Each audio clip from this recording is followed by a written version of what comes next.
Hello friends, इस video में देखेंगे कि 1 MQ कंक्रीट की कॉस्टिंग करने के लिए हमें कितना सीमेंट, सैंड और एग्रीगेट लगेगा। सीमेंट, सैंड, एग्रीगेट की क्वांटिटी कैलकुलेट करने से पहले हमें कुछ पॉइंट ज्ञात होना चाहिए, जैसे कि कुछ आइटम की डेंसिटी और उस कंक्रीट का ग्रेड का रेशियो जो होता है ये दो चीज़ हमको पता होना चाहिए। तो कुछ आइटम दिए गए हैं यहाँ पे और उनकी डेंसिटी दी गई है। तो देख लेते हैं किस आइटम की कितनी डेंसिटी होती है। जो सीमेंट होता है उसका जो डेंसिटी होती है 1440 kg पर m³ होता है। सैंड का 1450 से 1600 kg पर m³। एग्रीगेट का 1500 से 1750 kg पर m³। वाटर का 1000 kg पर m³। पीसीसी का 2400 kg पर m³। आरसीसी का 2500 kg पर m³ और ब्रिक का 1900 से 2000 kg पर m³। यहाँ kg पर m³ का मतलब है कि 1 क्यूबिक मीटर में 1440 kg सीमेंट होता है। और कंक्रीट का ग्रेड का रेशियो देख लेते हैं यहाँ पे। तो M5 ग्रेड का जो रेशियो होता है 1:5:10 होता है, जिसमें 1 भाग सीमेंट, 5 भाग सैंड और 10 भाग एग्रीगेट। और M7.5 का देख लेते हैं तो इसका 1:4:8 होता है। M10 का 1:3:6 होता है। M15 का 1:2:4 होता है। M20 का 1:1.5:3 होता है और M25 का 1:1:2 होता है। Quantity survey of concrete of 1 cubic metre. आप लोग जानते हैं कि जो सूखा कंक्रीट होता है उसकी जो वॉल्यूम होती है ज़्यादा होती है, लेकिन जब हम उसमें पानी डाल के उसे मिक्स करते हैं सीमेंट, सैंड और एग्रीगेट को, तो उसका जो आयतन होता है वो कम हो जाता है। उसका आयतन जो होता है वो डिक्रीज हो जाता है। इसका एक सिंपल उदाहरण है, जब हम आटा लेते हैं, सूखा आटा लेते हैं, तो जो उसका आयतन होता है वो ज़्यादा दिखता है, वो आटा ज़्यादा दिखता है। लेकिन जब हम उसमें पानी डाल के उसे गूँथते हैं तो गूँथने के बाद उसकी जो वॉल्यूम होती है वो डिक्रीज होने लगती है, एकदम कम में हो जाता है। तो उसी प्रकार जब कंक्रीट में पानी मिलाया जाता है और उसे मिक्स किया जाता है तो वो अपनी वॉल्यूम को डिक्रीज कर लेता है। तो यहाँ पे जो हमको वॉल्यूम दिया है, वॉल्यूम ऑफ कंक्रीट वेट, ये इसका वेट फॉर्म है 1 क्यूबिक मीटर। ये बना बनाया कंक्रीट है, लेकिन हमको सीमेंट, सैंड, एग्रीगेट की क्वांटिटी कैलकुलेट करने के लिए हमें सूखा कंक्रीट चाहिए, सूखा मटेरियल चाहिए। तो इसीलिए वेट वैल्यू में हमें ड्राई कोफिशिएंट से गुणा करना पड़ता है ताकि वो ड्राई फॉर्म में हो जाए। तो volume of concrete dry form में कैलकुलेट करने के लिए उसकी volume dry coefficient into weight value में ड्राई कोफिशिएंट से गुणा कर देते हैं।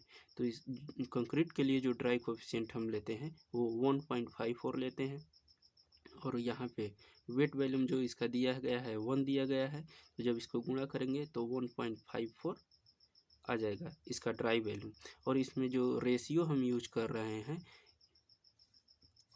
1:2, जो किस ग्रेड का होता है, M25 ग्रेड का रेशियो होता है। तो इसमें क्वांटिटी ऑफ सीमेंट कैलकुलेट करने के लिए क्यूबिक मीटर में ड्राई वैल्यूम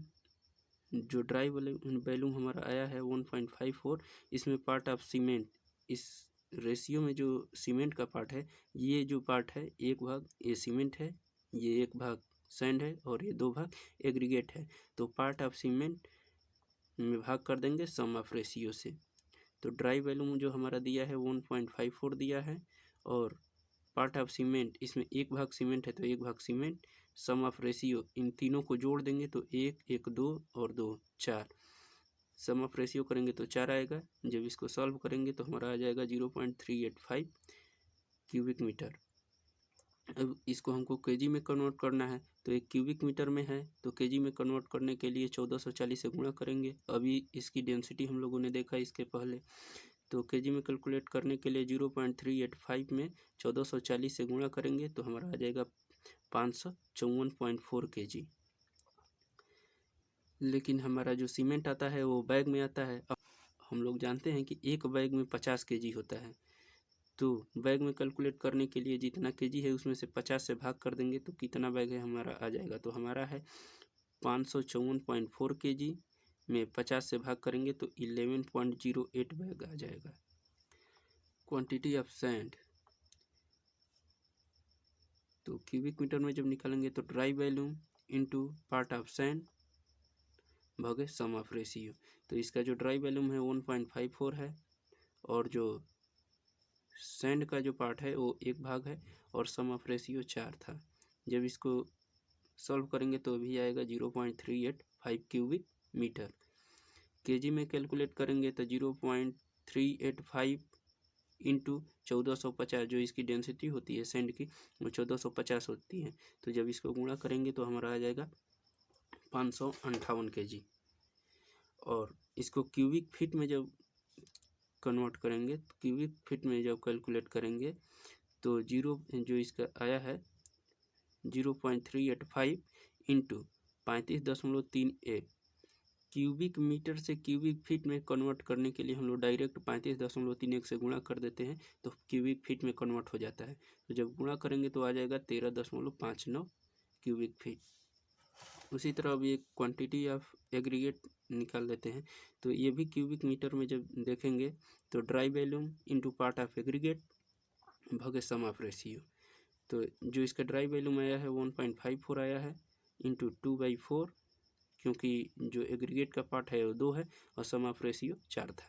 जब इसको सॉल्व करेंगे तो ये आ जाएगा 0.77 MQ। केजी में देखते हैं तो 0.77 इंटू डेंसिटी ऑफ एग्रीगेट तो 0.77 इंटू जो एग्रीगेट की डेंसिटी होती है वो 1500 होती है। तो जब इसको गुणा करेंगे आ जाएगा तो 1155 केजी। अब क्यूबिक फीट में देख लेते हैं तो 0.77 आया है, इसमें 35.31 से गुणा करेंगे तो 27.18 क्यूबिक फीट आ जाएगा। अब ये देख लेते हैं कि इसमें वाटर कितना लगेगा। तो वॉल्यूम ऑफ वाटर निकालने के लिए जो इसमें वाटर सीमेंट रेशियो लेते हैं 0.5 लेते हैं। आरसीसी में M25 ग्रेड का जब कंक्रीट यूज करते हैं तो जो उसका वाटर सीमेंट रेशियो होना चाहिए 0.5 होना चाहिए। तो वॉल्यूम ऑफ वाटर कैलकुलेट करने के लिए water cement ratio into number of bag, जितने नंबर्स ऑफ बैग हैं, उसके बाद weight of 1 bag of cement, 1 bag cement का जो वेट होता है वो। तो ये वाटर सीमेंट रेशियो 0.5 इंटू जो टोटल वेट आया था हमारा सीमेंट का वही डायरेक्ट यहाँ पे रख दिए हैं 1554.4 केजी। तो हमारा आ गया है 277.2 केजी वाटर। यहाँ पे लीटर लिखिए